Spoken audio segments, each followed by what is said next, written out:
আজ আরামবাগ নজরুল উদ্যানে বাংলা তথা ভারতবর্ষের মোরা একই বৃন্তে দুইটি কুসুম হিন্দু মুসলমান খ্যাত কবি নজরুল ইসলামের জন্মদিন উপলক্ষে শ্রদ্ধা জ্ঞাপন করা হয়। আরামবাগবাসী ও নাগরিক মঞ্চের তরফ থেকে উপস্থিত ছিলেন সাংগঠনিক কাজ জেলার চেয়ারম্যান স্বপন নন্দী, বিভাংশু দত্ত, হাই স্কুলের প্রধান শিক্ষক বিকাশ চন্দ্র রায় সহ একাধিক বিশিষ্টজনেরা।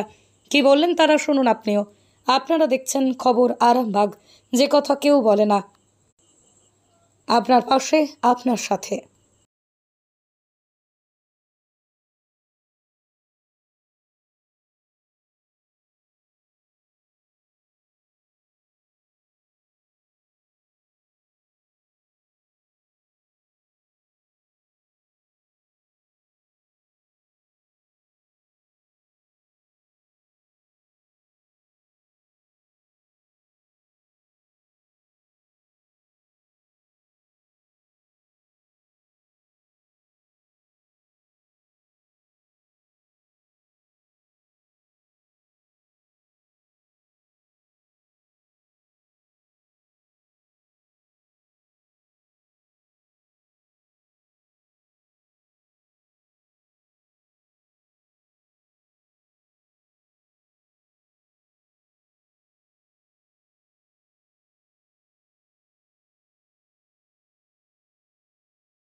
অধ্যাপক জীবন কৃষ্ণ পাল। ঠিক বস এসে নাকি আর কি আছে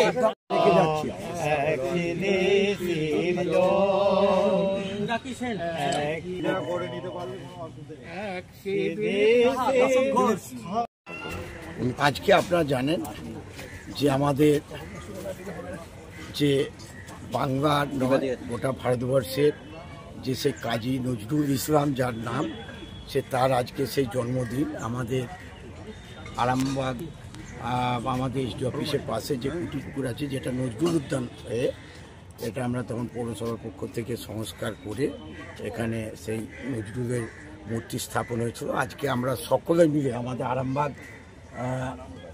আরামবাগ নাগরিক মঞ্চ পক্ষ থেকে, পৌরসভার পক্ষ থেকে সকলে মিলে আরামবাগের বিশিষ্ট যেসব মানুষ আছে সকলে মিলে সে আজকে সেই কাজী নজরুল ইসলামের আজকে আমরা জন্মদিন আমরা মাল্যদান করলাম এবং আলোচনা সভা আছে।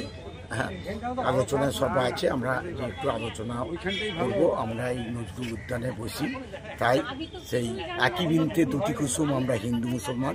উনি যে সেই আমাদের হিন্দু মুসলমানের যে সৌহার্দ্যের যে বার্তা দিয়েছিলেন, সেই কবিরাই জন্মদিন আমরা পালন করতে পেরে আমরা আরামবাগবাসী খুব গর্বিত।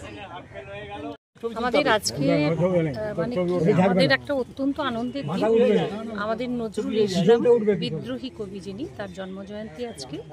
তো আমরা পৌরসভার পক্ষ থেকে আমি এখানে মাল্যদান করলাম। তার মূর্তি আছে আমাদের নজরুল পার্ক, তো এখানে মাল্যদান করলাম। এখানে আমাদের এখানে সমস্ত বুদ্ধিজীবী যারা আরামবাগের তারা উপস্থিত আছেন। কার নাম ছেড়ে কার নাম বলবো, প্রত্যেকেই আছেন অত্যন্ত গুণী মানুষ। আমার শ্রদ্ধেয় এবং স্বপনদা আছেন, আমাদের অশোকদা আছেন, শান্তিদা আছেন, আমাদের বর্তমান আমাদের বিকাশবাবু আছেন, আমাদের হাই স্কুলের মাস্টারমশাই।